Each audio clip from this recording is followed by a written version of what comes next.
with your amazing obfuscation of the English language. Thank you very much. Dr. Jim, how much do you want for the timer? 5 to 7? 5 to 7. Got it.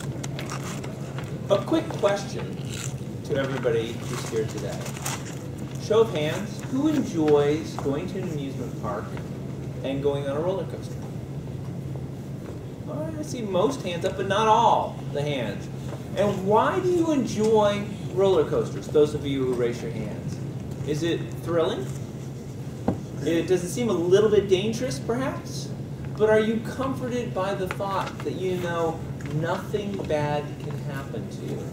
Seems fair. You know, really, I think that has a lot to do with the appeal of roller coasters. I am currently in my life having a very similar experience, except that last point doesn't count. That last point where you know nothing bad can happen to you does not currently exist in my life. What type of activity am I engaged in? I can see the question forming in your mind already. My 15-year-old daughter is learning to drive. I'm sure it's a thrill for her. It's a learning experience for her. For me, it's sheer terror. I've never done anything like this before. The closest we've ever gotten to something like this is when I taught her how to ride a bike. Now think about teaching somebody to ride a bike. You stand there, they get on the bike, and you encourage them to ride the bike. It's pretty simple. If they fall off the bike, you are not affected by that in the least. Now, transport both of those people and put them in a 10,000-pound car rocketing down the highway with cars on every side of you. If she makes a mistake, there's a good chance my life is over. Now, this is the same girl who could not clean up her room, who chooses not to do homework, who talks back to her mother, and yet, now I'm going to put her in charge of a 10,000-pound car? It seems crazy. I learned to drive a car, and I'm assuming I did a very good job of it, because I drive today. So how she's going to do it, I have no idea. Now, I have memories of driver's ed back in school. When I went to driver's ed, or I'm sorry, when I took driver's ed when I was in school, it was always the same thing. You took a class, you watched some disturbing videos about crashes, which I'm sure these days talk about don't text or drive. But then after school, you'd show up, and there'd be the car that the school had. You get into the car, and you'd probably be in there with Coach, because it was always Coach, who would then go driving with you around town. I mean, that's what driver's ed was. Well, surprise, probably due to class size locally, that's not how they do it anymore. They actually apparently have several cars, multiple cars. They put the students in the car. There's no adult in the car. The adult seems to be standing in the middle of a parking lot with a bullhorn, telling the students in the car what to do. And so they go driving around this parking lot, which is great, and I'm sure it's some good experience. But it's not the same as learning how to drive a car in the real world. Apparently that is a responsibility that rests on the shoulders of the actual parents. Or let me say that a little bit clearly. Rests on my shoulders, apparently. So, if you're going to teach a 15-year-old girl how to drive a car, where do you start? Throw her the keys and say, hey, let's go for it? I don't think so. Not if you want to live to see another day, right? Number one, you find a parking lot. You have to find a parking lot that doesn't have any cars in it, or at least as few as possible. You'd be amazed at just how difficult that is to do. Little tip here, Walmart, not a good parking lot. There's always people there, right? I'm lucky because I actually found an industrial building, a building where people go to work.